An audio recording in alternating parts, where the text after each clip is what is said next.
भौजी हमारे माथे चंदन कोहिला हो, चंदन कोहिला हो। सावन में भौजी हमारे माथे चंदन कोहिला हो।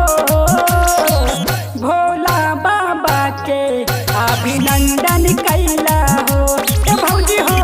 भोला बाबा के अभिनंदन कैला हो। अच्छा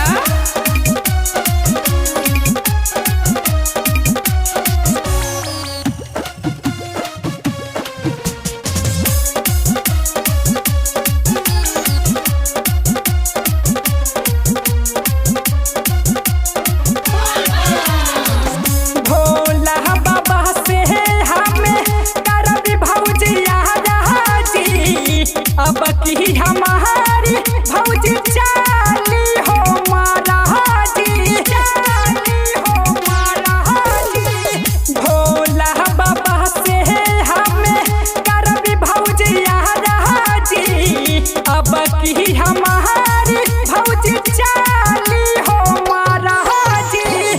कवनो भी काम भौजी डानी डानी कैला हो। सावन में भौजी हमारे माथे चंदन कोइला हो। मोरे भोलेनाथ के अभिनंदन कैला हो भौजी हो।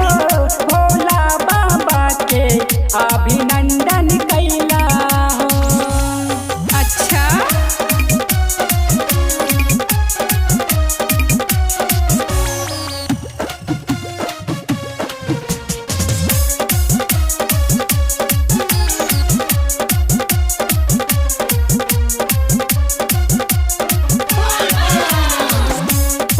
दिव्य शिवा साजनी गैले बाबा धाम हो। कहेलू की जइबा जबर लागे बारी धाम हो, लागे बारी धाम हो।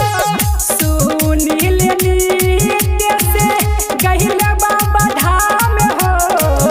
कहेलू की जइबा जबर लागे बारी धाम हो। भोजपुरिया सावन में भौजी हमारे माथे चंदन कोइला हो। मोरे भोलेनाथ के अभिनंदन कैला हो भौजी हो।